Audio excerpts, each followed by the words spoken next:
Connaissez-vous le Super 7? C'est du rugby à 7, devenu aujourd'hui discipline olympique, spectaculaire et très physique.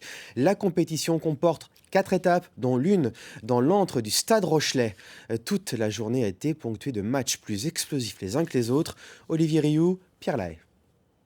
Du monde dans les tribunes du Stade de Flandre, avant-dernière étape du Super 7, une sorte de mini-championnat de rugby à 7. Le rugby à 7 est devenu un sport olympique. Étant devenu un sport olympique, il va devenir mondial. On a un petit événement en France d'ici 1 an et demi. Et la structure du rugby français fait que un des axes de progression, c'est qu'effectivement, les clubs professionnels contribuent au développement de ce sport olympique. 16 matchs dans la journée, tous les clubs du top 14 sont présents et il y a du spectacle. Un essai toutes les 90 secondes. Qu'il soit 7, c'est beaucoup. Je ne vais pas dire que c'est beaucoup mieux, mais ça donne plus de liberté aux joueurs. Il y a plus de spectacles, il y a plus d'essais.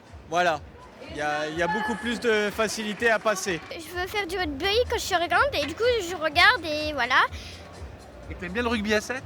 Ah oui, j'adore. Moi j'adore tous les rugby, toutes les sortes. Du rugby champagne et physique surtout. Les matchs ne durent que 14 minutes, mais ils sont très denses. Le 7, ce qui est intéressant, c'est qu'on est sur des joueurs qui ont besoin d'avoir des capacités physiques hors du commun, de la vitesse. Après, il y a un aspect tactique, mais bon, ça reste quand même le combat, le rugby. Donc voilà, c'est ça qui est intéressant pour moi. Et à ce petit jeu, les Rochelais sont dans la course. Ils font partie pour l'instant des qualifiés pour la finale en novembre prochain. C'est vrai qu'il y a beaucoup plus d'efforts. C'est beaucoup plus rythmé. Donc souvent les premiers matchs sont difficiles. Il fallait absolument gagner, c'est chose faite, donc voilà, on est content. Dernier match, la finale débutera à 21h30 ce soir pour accéder à la vraie, la grande, à Paris, la Défense Arena, le 13 novembre prochain.